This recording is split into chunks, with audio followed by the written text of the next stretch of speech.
সুভাষ মহাবিদ্যালয়। এখানে উপস্থিত আছেন আমাদের উদয়পুর পৌর পরিষদের মাননীয় চেয়ারপারসন শ্রী শ্রীযুক্ত মজুমদার মহাশয়, উপস্থিত নেতাজি সুভাষ মহাবিদ্যালয়ে যারা মঞ্চে বসে আছেন ডক্টর সমীর কুমার দিয়াবাগ মহাশয়, কবির চক্রবর্তী মহাশয়, অন্যান্য শিক্ষক শিক্ষিকা বৃন্দ, এনএসএস এবং ছাত্র সংসদের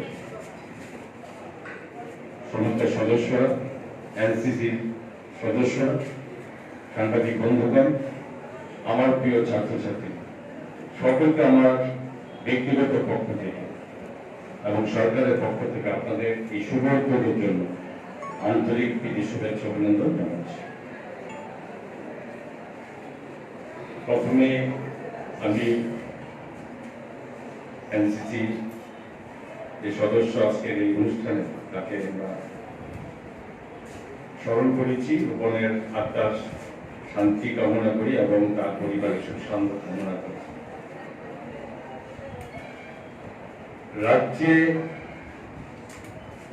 একটি মানব জাতি রক্তের অভাবে তাকে জীবন না দিতে হবে, এই জন্য আমাদের সরকারের পক্ষ থেকে আমরা বিভিন্নভাবে আবেদন রাখছি প্রত্যেকটি ক্লাব, এনজিও, স্কুল, কলেজ, ব্যবসায়ী বৃন্দ, বিভিন্ন ভাবের অংশের মানুষকে আমরা এই অনুরোধটুকু জানাচ্ছি। কিছুদিন আগে একটা রক্তদান শিবিরে ছাত্র নেতা রতন ঘোষ আমি ওখানে পেয়েছিলাম। আমি ওকে বলেছিলাম যে কলেজে উদয়পুর এই নেতাজি সুভাষ মহাবিদ্যালয় 4000-এরও অধিক ছাত্রছাত্রী এখানে পড়াশোনা করে, সবাই অ্যাডাল্ট এইজেস এবং রক্ত তারাই দিতে পারে। মেডিকেল ওই সেখানে এই সিস্টেমের মধ্যে পড়লে 18 বছর উত্তীর্ণ না হলে তাদের রক্ত দেওয়া নেবেন।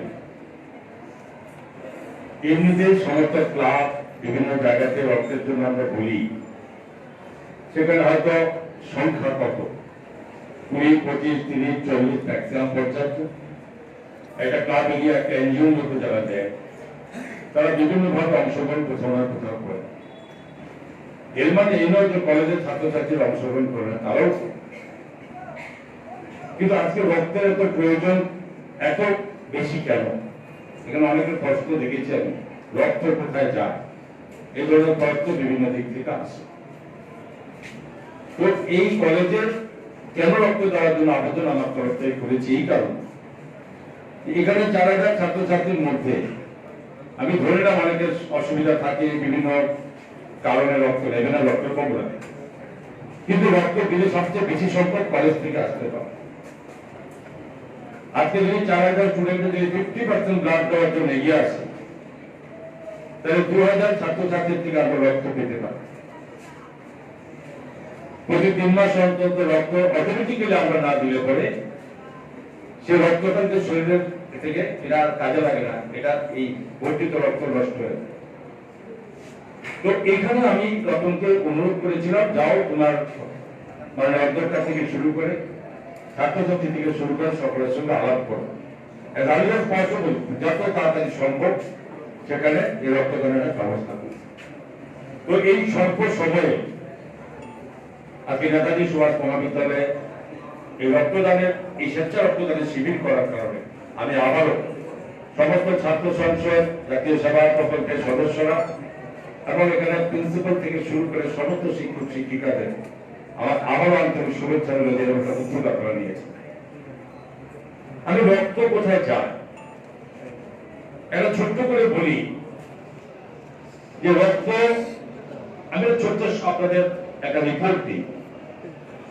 গত 2018 5 জানুয়ারি থেকে আপ টু ডিসেম্বর 2018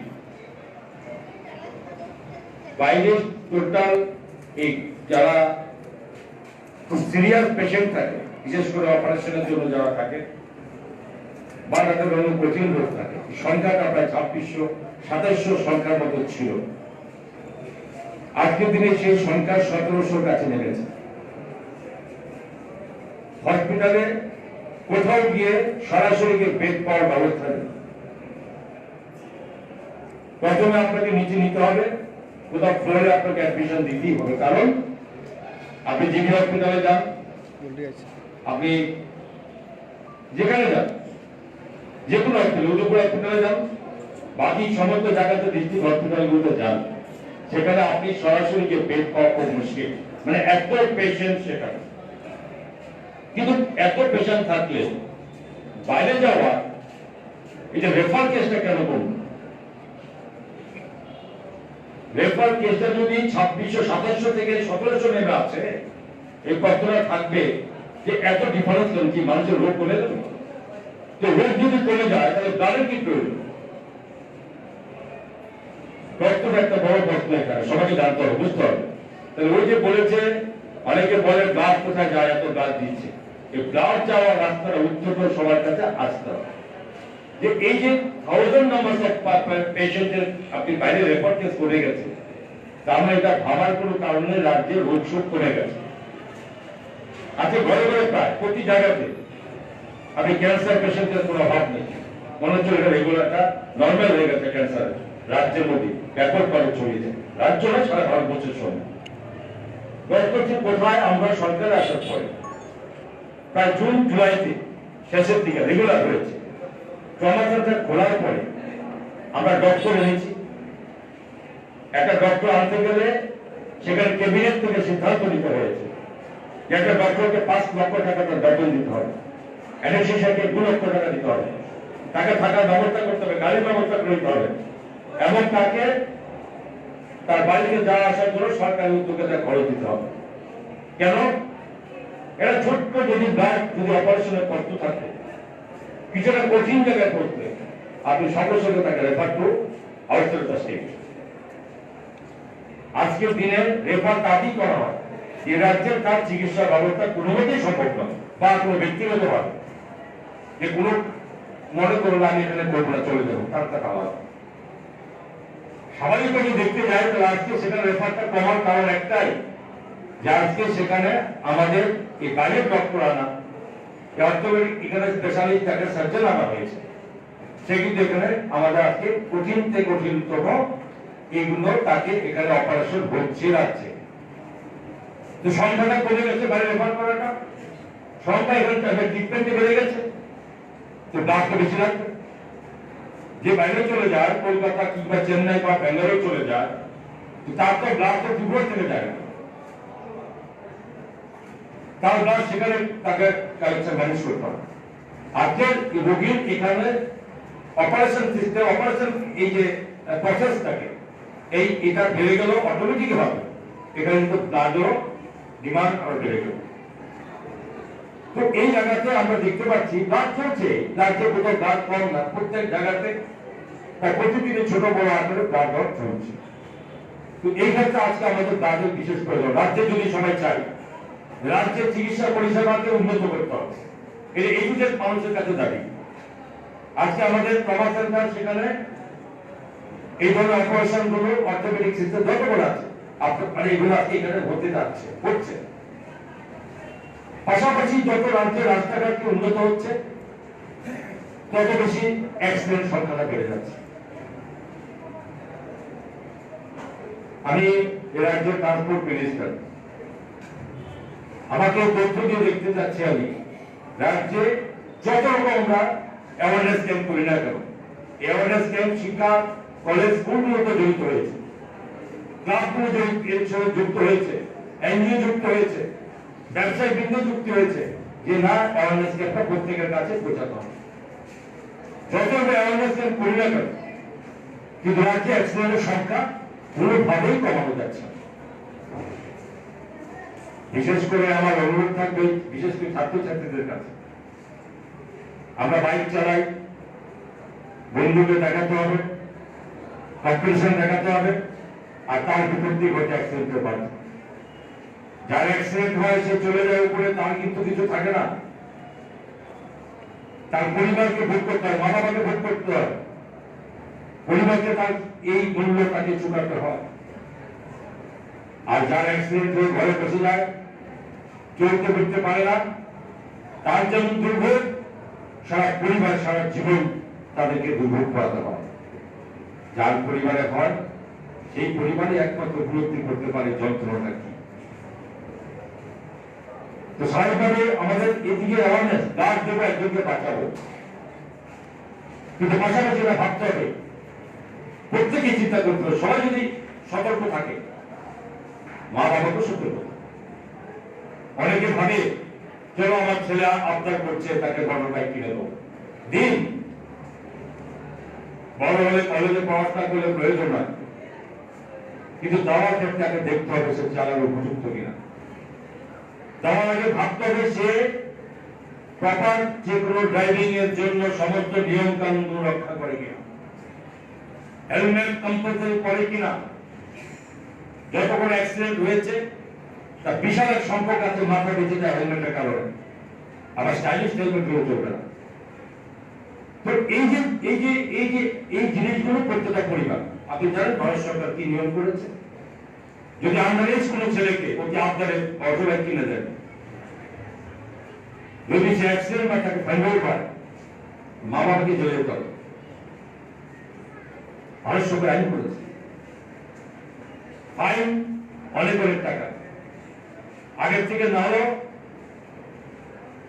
200-300 বেড়েছে। কেন? টাকা নেওয়ার জন্য না, প্রত্যেকটা পরিবারের গার্জিয়ান মাতা পিতাকে এটাকে এই ব্যাপারে অ্যাওয়ার্ড দিতে পারে। আমার ছেলে যদি বিনা হেলমেট বা বিনা কাগজে বা বিনা লাইসেন্সে চলে, নিয়ম ব্রেক করে, আর যদি আন্ডারেজ হয় শাস্তি সরাসরি পিতামাতা, আর যদি সে অ্যাডাল্ট হয় তাকে অনস্পট তার ফাইনে তাকে দিতে হবে। কে দেবে? মা বাবাকে। সারা ভারতবর্ষে এটা একটা লোহার রোগ, ডিজিজ হয়ে গেছে অ্যাক্সিডেন্ট করা। তো এই ক্ষেত্রে আজকে আমার বলার উদ্দেশ্য হচ্ছে ব্লাড তাদের লাগে বেশি, বিশেষ করে তাদেরকে অপারেশন টেবিল ইনস্ট্যান্ট লাগে। তো ব্লাডও এমন জিনিস যেটা কিনতে পাওয়া যায় না, তৈরি করে ফ্যাক্টরি, এত সায়েন্স বলেছে, পৃথিবীব্যাপী চলছে বিজ্ঞানের তো বিভিন্ন ভাবে, যেটা বলা হয় সেটা আয়ত্ত করা যায়, কিন্তু ব্লাড কোথায় পাবে? এই মুহূর্তে রাজ্যে ভারতবর্ষে রাষ্ট্রপতি মহোদয় কিংবা প্রধানমন্ত্রী মহোদয় থেকে আরো বেশি গুরুত্বপূর্ণ ব্যক্তিবর্গ যদি কোথাও তাদের ব্লাডের প্রয়োজন হয়, সেই ব্লাড ক্ষমতা দিয়ে কিছু দিয়ে পাওয়া যাবে না। জীবন রক্ষা করতে হবে, আমি আপনি এরা যারা আছে তাদের থেকে কারো না কারো রক্ত দিয়ে তাদেরও জীবন বাঁচাতে হবে। ভারতবর্ষের সর্বোত্তম ধনী ব্যক্তি, ধনী ব্যবসায়ী মুকেশ আম্বানি গ্রুপ, উনি চাইলে কিনা কিনতে পারেন, ওনার যদি কাউকে ব্লাডের প্রয়োজন হয়, ওনার টাকা দিয়ে ব্লাড পাবে না, ব্লাড দিতে হবে, পাবে না, হয় তার পরিবার দেবে, তাহলে কোন না কোন টাকা দিতে হবে, বিকল্প ব্যবস্থা নেই। টাকা যতই থাকুক, এই মহা বিপদের সময় কখনো টাকা দিয়ে তার সমস্যা মিটবে না, সমস্যা মিটবে কেউ না কেউ তাকে তার জীবন বাঁচাবে। এই জন্য এই বলে রক্তদান মহৎ, এর থেকে কোনো বড় দান হতে পারে না। রক্ত আজকে এখানে কলেজে আমি যতটুকু আলোচনা দেখেছি, 80-90 জন ব্লাড দেবে। এই ব্লাড কালকে কোথায় যাবে, কার জীবন বাঁচাবে কেউ করতে পারে। ধর্ম, জাতি, বর্ণ এসব কিছুই চলবে না, এই রক্ত সেখানে যাবে যার প্রয়োজন হয়। আমার রক্তের কার জীবন বাঁচাবে আমি বলতে পারবো না, এবং এটাই হচ্ছে এই আসল দান, এটাই সব লক্ষ্য, এটাই হচ্ছে বড় কাজ। আমি তাই কলেজের এই অনুরোধটা করেছিলাম। এবং এই সঙ্গে আমার একটু বলতে হয় যে শুধু এটা নয়, সামাজিক কাজ, সামাজিক কাজ, সামাজিক কাজ দাঁড় দেওয়া মহৎ কাজ, সামাজিক কাজের সঙ্গে অনেকে যুক্ত হয়। এবং শুরু হয় স্কুল কলেজ থেকে। স্কুলে যখন একটা বোঝের বয়সে চলে আসে, স্কুল শুরু হয় তার জীবনের শুরু, শিক্ষার শুরু, চরিত্র গঠনের শুরু, ওখান থেকে শুরু হয়। কলেজে বেরিয়ে কলেজে আসবে, তখন লিডারশিপ নেওয়ার শক্তি কলেজ হতে দেবে, কারণ ম্যাচুরিটি আছে।